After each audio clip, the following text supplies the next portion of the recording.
Boogles explains profit and loss. Take a deep breath. We're going to take you on a ride. Okay.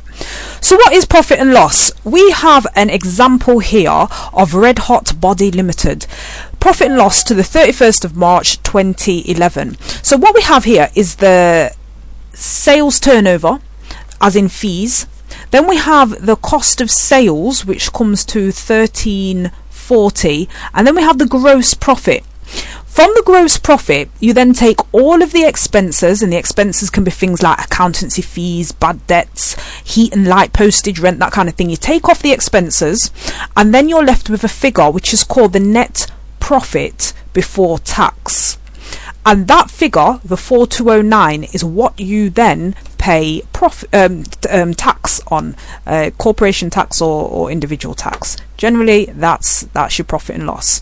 Now, a balance sheet is almost like a snapshot of your financial position. So it says how much assets you've got at X point in time, as at a point in time, how many liabilities you've got, and the two they balance, the reason why it's called a balance sheet, to your capital, which is the amount you put into the business, and the retained profit, this 4,209, which we saw from the profit and loss account previously.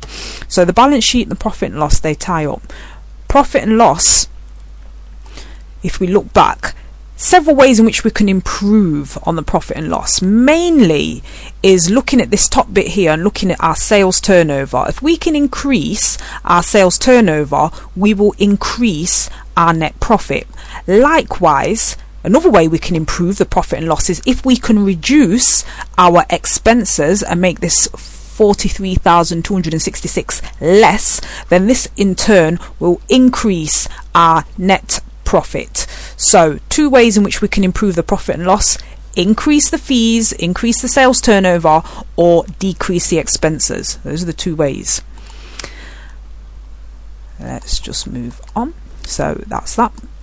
Balance sheet. Key thing when reading a balance sheet, the kind of things to look out for is look at the assets that are listed. So on our Red Hot Body Limited, we can see that we've got fixed assets of equipment. Now that could be, for example, the computer, that kind of equipment. It might be machinery, literally equipment that you use within the business. Say if you're a printing company and you've got printing machinery. Your current assets are the kind of items that are used in a day-to-day basis within the business. If you're a business that has stock that you sell, stock will be listed there. It's the most illiquid of your current assets, which means it's the hardest to, or it takes the longest to liquidate to actual physical cash.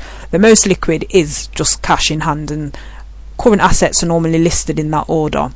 So you've got to look at the debtors, and you see your debtors here. That's how much money people owe you. So if you're running a business and you're giving people credit, so you invoice them, you expect them to pay, the amount of expectation that you're waiting for from other people, your debtors, is listed here at the top of your balance sheet.